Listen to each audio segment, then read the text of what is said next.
All right, guys, we're here, episode 4. It's Dan Coover with Matt D. Simone of the Big Blues podcast, coming at you It's the live. uh the Brett Favre episode. Yes, the Brett Favre episode of the Big Blues podcast. Did somebody wear number 4 for the Giants too? It's one of our retired numbers, but I'll Google it real quick. yeah, I either way, whoever wore number 4, it This is sucks. great right Today studio. sucks. Today sucks because we lost a winnable game today.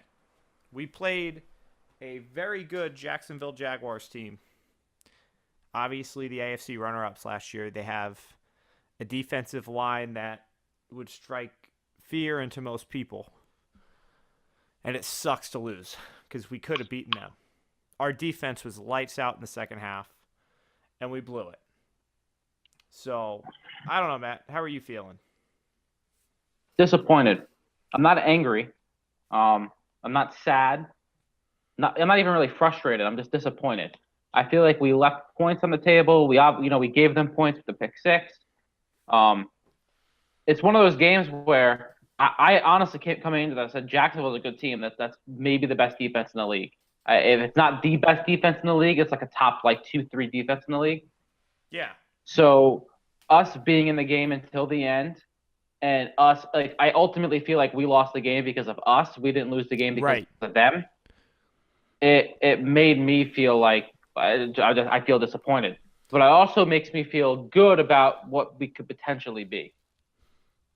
Yeah, absolutely. And it's clear that we're not Ben McAdoo Giants anymore. It's very clear we're not the Ben McAdoo Giants anymore. And if that doesn't make you happy, then I don't know what will. Because it was night and day out there. The team played just with a lot more heart, I felt, with a lot more passion, um, which I think says something personally. So,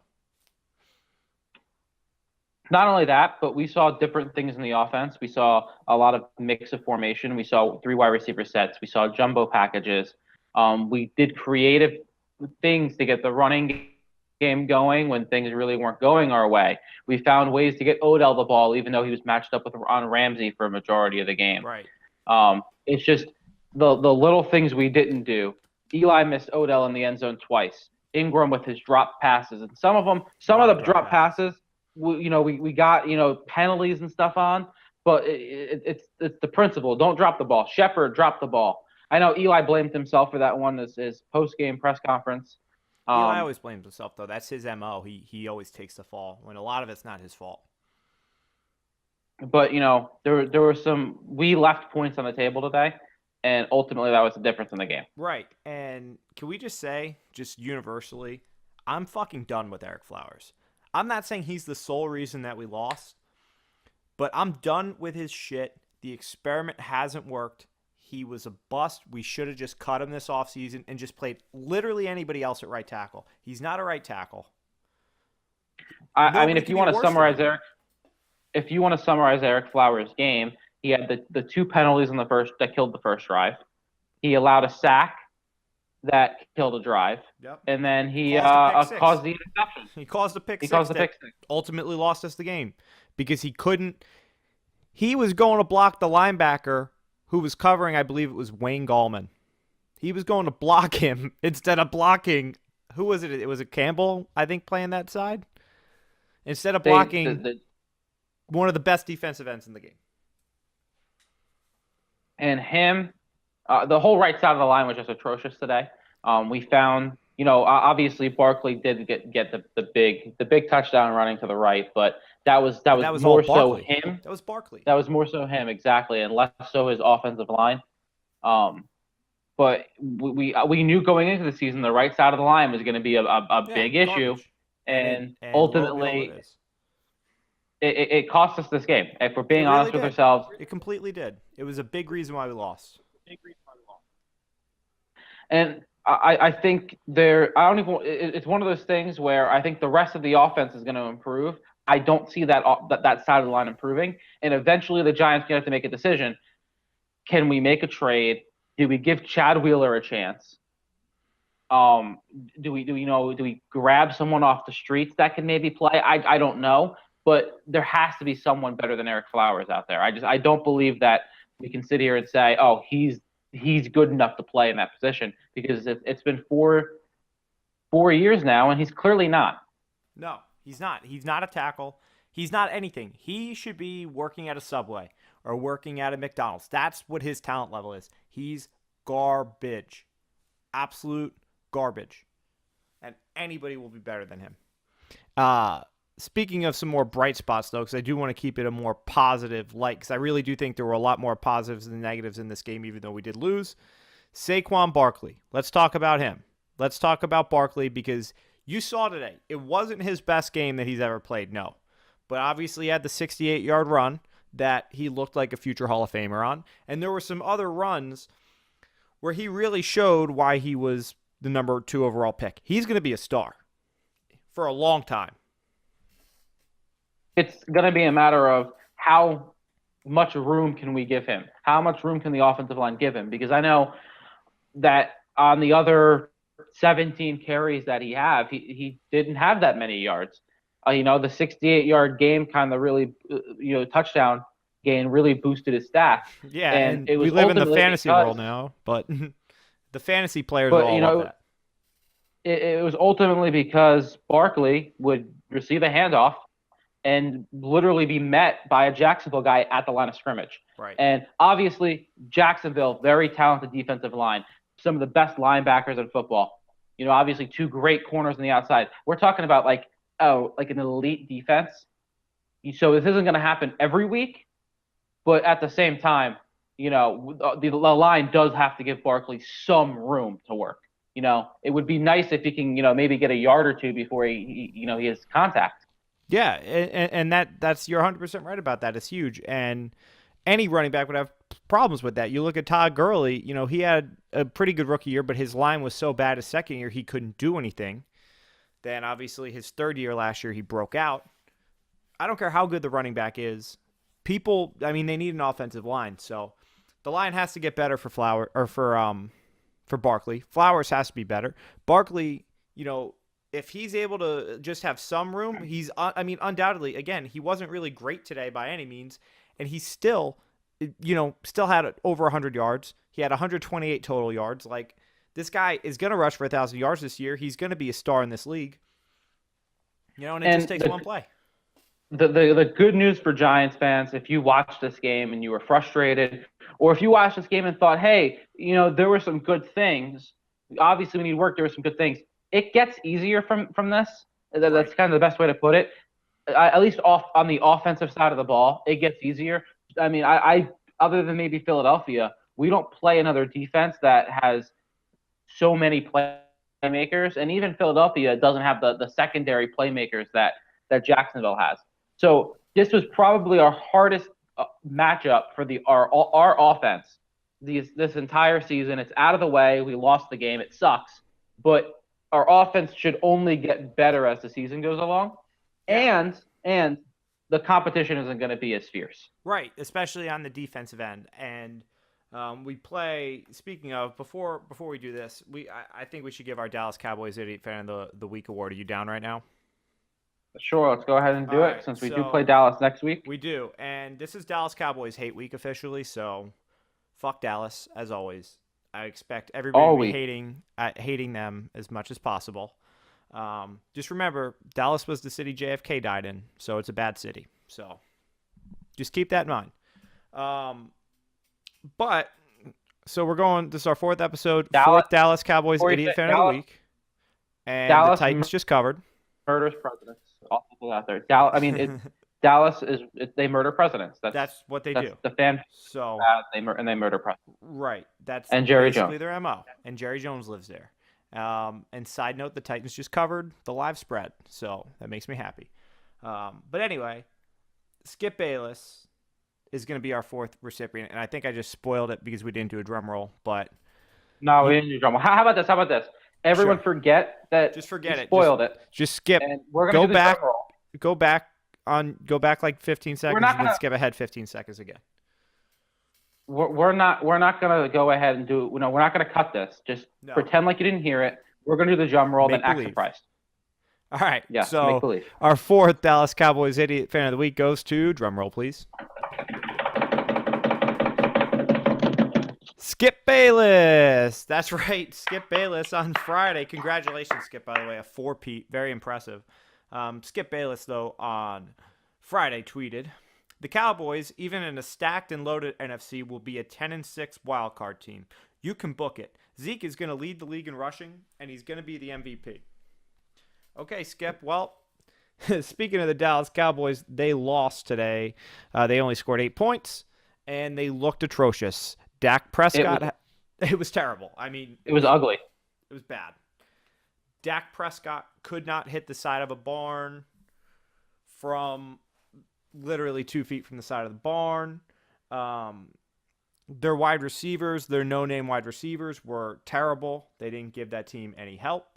That team was atrocious. And it was one of those games where the scoreboard said 16-18 or 16-8. I'm sorry, but it really wasn't 16-8. Carolina dominated that entire game, the entire time. They would have had another touchdown too if McCaffrey didn't fumble at the 5. So, I mean, that game was an absolute slaughter. You want to talk about another bad team, and we're saying this in the NFC East. The Redskins, they won their game. Oh, and by the way, Ezekiel Elliott had 69 yards today. Pretty nice. Nice. But that's not as nice as Saquon Barkley, who had over 100. So Saquon Barkley had pretty much the same amount of yards that Zeke had on one run. So take that, Skip Bayless. But yeah, speaking of bad teams, the Arizona Cardinals, they suck. Oh, they suck. They might not win 4 games this year. They're so bad. Not gonna lie, you cut out there a little bit, so I don't know what you're talking about. Gotcha. Well, technology. Technology. Gotta love it. The cons of us both not being in the same studio, but I was saying the Arizona Cardinals, they suck. They might. Oh, they're terrible. Games. They are absolutely atrocious. And obviously Washington had the really good second quarter in that game. Adrian Peterson looked like he was Adrian Peterson back from like 4 or 5 years ago. Right. I just feel like he does that like once a year. He just. I don't think it's a fair game to judge Washington on. No, I still think they're an average team, like a 7-9 team, and they should beat a crappy team like the Cardinals. They bullied them. Yeah, they absolutely did. Probably the most exciting game of this weekend didn't have a winner. That's right, the Cleveland Browns. So if you want to get depressed, the Giants actually have a worse record than the Cleveland Browns. Rarely happens. But the Cleveland Browns and Pittsburgh Steelers, that was a great game. It was a fun game to watch. It was terrible statistically for both sides. The weather was awful, but it was definitely a fun game to watch. And of course, it ended with the our favorite thing in the world. Americans love ties. Yeah. The under did tie in that game, though. At least when I bet it at 42. And so I didn't lose any money on that game, which is a positive. So, because the under tied. But that was, hey, listen, the Browns, good things are happening there. They should be excited, too. Just like we should be excited, they should also feel excited. Tyrod Taylor's legit. I don't care what anybody says. And hot take. I think it's time that J.J. Watt retires as the best Watt brother, and he goes ahead and gives it to T.J. Watt because J.J. had 2 tackles. J.J. had 2 tackles today, and his brother T.J. had 8 tackles. He had 4 sacks, and he blocked a kick that would have given the Browns their first win in almost 2 years. Whew. Ooh, do you need some ibuprofen? So that take is hot. So TJ doing great things.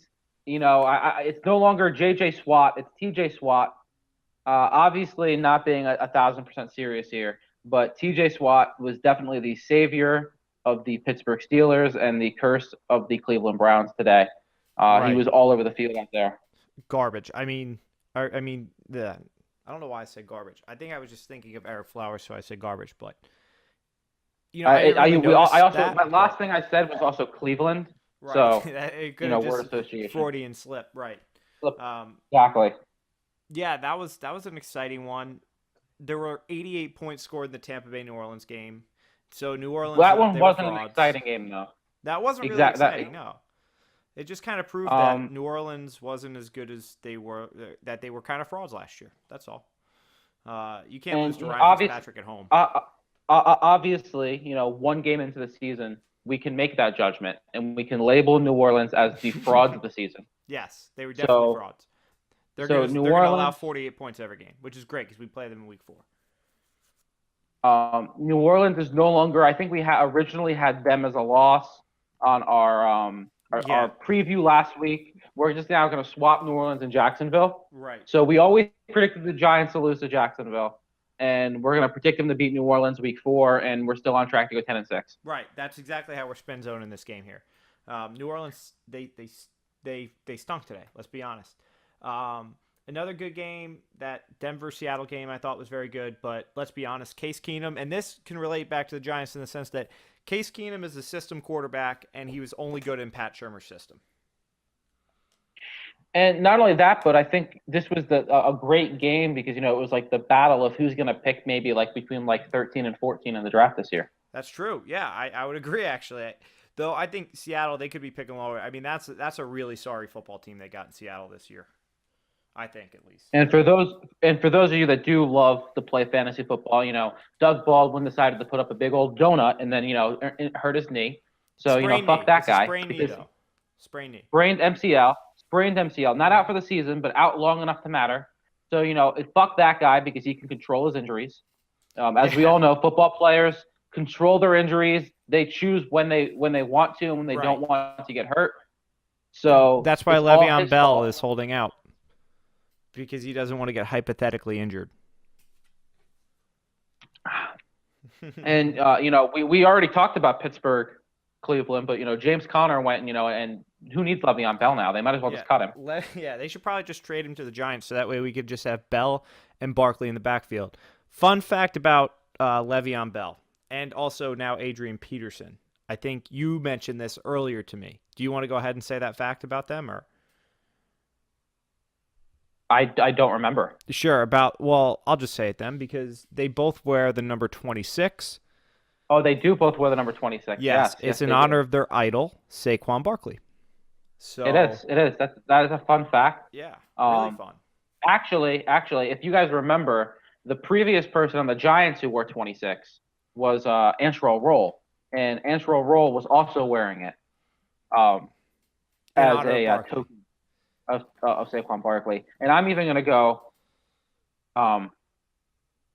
as far back to say that anyone who's ever worn 26 on In any the football history team of the ever, NFL, yeah. The history of college NFL football, or high school, or has- Pop Warner. they've done it for Saquon Flag. Barkley. Right. And by the time Saquon Barkley's career is over, no one will ever wear 26 again. Yeah, out it'll of be like homage to hockey. him. It'll be like hockey. They'll retire the number 99 for Wayne Gretzky, except it'll be 26 for Saquon Barkley. Yeah, 100%. Any other games you want to highlight? That Miami game that literally took 7 hours to finish, just finished. They won 27-20. Yeah, Both those teams suck. and that game started at 1:00, and Right. when we say it's 8:19 right now and it just finished, it just finished. Right. Sunday It Night literally Football just starts finished. in like a minute, Yeah, we got that on. So and this hopefully game the just over now hits. finished. Bet the over if you're actually you can't because it's not live, but you should just retroactively should have find a a- time machine. Yeah, you should have a time machine, go back in time and bet the over. Exactly, Um, exactly. And the last game I want to highlight, God, how bad are the fucking Buffalo Bills?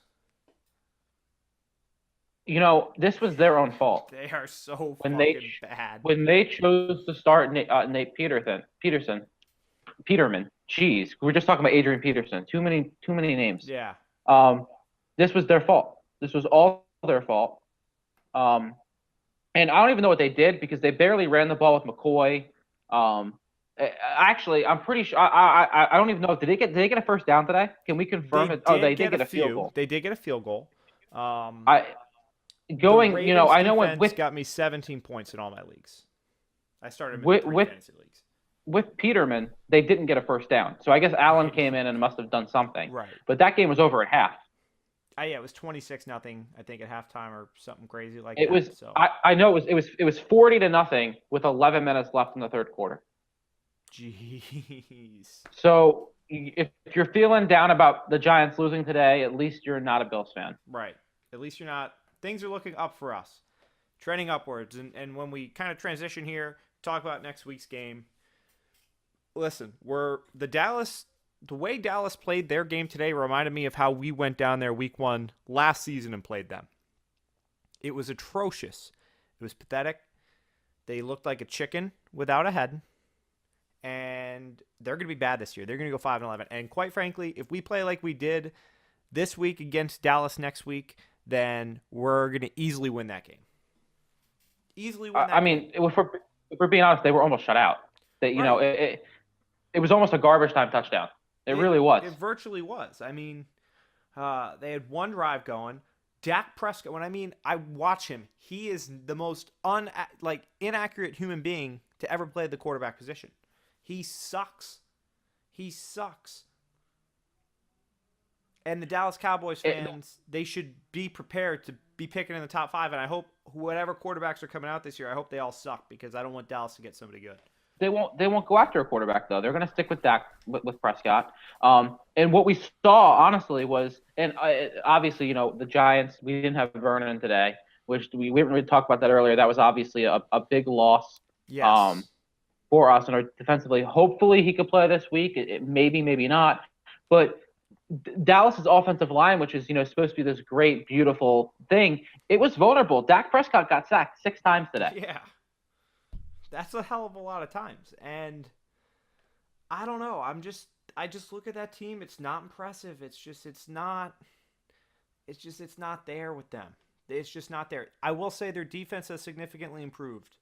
Their front 7 is better than it was, but their offense, they're going to have one of the worst offenses in the league, and it's not going to matter how good their defense is because they're not going to be able to win football games. They're not going to be able to score enough points. I think they're going to the big thing with them is they're going to struggle to stay on the field. That too, which again, time of possession is important. And obviously they run the football very well. They didn't struggle with it so much today. It was basically 50-50 against Carolina.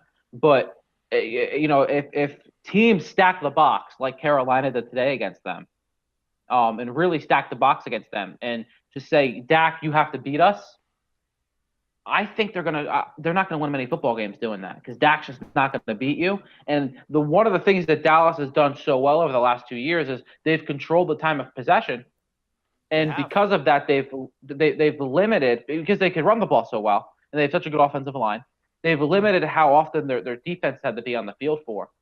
And no matter what you say as a team, that not only helps you as the game goes on and it gets later and later and later, but it also helps you as you go on later and later into the season. Absolutely. It's exciting. It's good. It's for the Giants watching that. I got excited because I'm like, we should win next week. I really don't even have a doubt about that actually. And I'm excited. Do you have a score prediction for next week? Next week's game. I don't think I think we still have kinks to work out in offense. I think they obviously still have some stuff to work out in offense. So I'm not expecting a shootout or anything like that. I think that a 24-13, 24-17 type game is probably what it's going to be. I do still think Dallas will keep it semi-close. Because it is a division game, it's a rivalry game, it's their home opener. Yes, that's very true. They're going to have that shot in the arm for that. So how about you, Dad? I'm going 20-16 Giants win. 20-16. I think their offense won't be as bad as it was this week. At home, they'll work out their kinks, but our offense will also be better. I think we'll get 2 touchdowns and 2 field goals. I think they'll get a touchdown and 3 field goals. So that's kind of how I'm rationalizing it. I will say that Carolina was able to run the ball against Dallas pretty effectively today. They had 32 times, 147 yards, and it's not like Carolina has this great offensive line or anything like that. So we should be able to get the running game going a little bit more next week. We should. Which I think will definitely open up everything. And obviously Dallas doesn't have a guy who can cover Odell. No, they don't. So Odell, who was going against Jalen Ramsey, had 11 catches for 111 yards today. And I'm pretty sure 6 for 86 against Ramsey in man coverage. So again, probably the best corner in the NFL. That's why people like Odell, in my opinion, is probably. I mean, he's a top 2 receiver. The only one you could even argue is AB being better, but you know, he's so legit. It's so scary how good Odell is, and yeah, I don't know. There should be a lot of excitement though for the Giants. I think. I don't think this season's gonna be. I see everybody 6-10. Can't wait to see. Because listen, I'm so glad Barkley also scored that touchdown because then we'd have to be hearing, is Saquon Barkley a bust? You know we'd be. Oh yeah, already. 110% we would have to be hearing that already. There'd be a zillion callers calling into Mike Francesa's show tomorrow, just be like, "Oh, he's a bust. He's a bust." Luckily, with all the callers and Mike Francesa and all the callers will be focusing on Eric Flowers instead. Right, because of that touchdown, which is good. Cool. So the Giants are winning next week. We'll be with you either really late Sunday night, but probably more likely Monday at some point next week to recap the Dallas Cowboys game. And then, do you guys have any other? Do you have any other thoughts, Matt? We didn't talk about this Sure. at all, but I think it's worth noting, and I hate leaving on a negative note, but Kalen Clay, we hate you. Yeah. No matter what you do from here on out, we hate you. We weren't even guaranteed to win the game after that, right. But still go screw yourself, because you totally killed any possibility of us doing that. And for whatever reason, you like to feel the ball, you like to feel the punts on your knees. Yeah. I don't know why you kept on doing that, but I'm tired of it, and you should be cut. Right. So just catch the ball. Do a fair catch. Get us the ball at the 20. Everybody's seen Odell take slants 75 yards to the house before. That's probably what would have happened. So, Kalen Clay, you suck, and you should feel terrible about yourself. So, you should. You ruined the game. It was obviously it's 60 minutes of a game. You barely touched the ball. You're the 5 seconds that you touched the ball during the game. It was all your fault. Definitely wasn't anybody else's. It was you and Flowers 50, probably 75-25 split. Yep. Just your fault. Everyone else in the locker room should feel fine. Just you two. You two need to keep your head down and just get cut. Leave. Come back. I don't think Clay will be on the team in a week. So that's my bold prediction. Hunter Sharp will be our punt returner next Sunday night. So we'll see. All right. Well, thank you all for joining in. Appreciate it. Stay tuned. Giants, Facebook.com/Giants366. We're at Giants366 on Twitter. Matt, what's your Twitter handle? Matt_D17. Cool. And mine is Vancouver95. It's Vancouver with a D instead of a V and 95 at the end. So give us a follow. Give the pages a follow. We'll talk to you guys soon. Love you guys.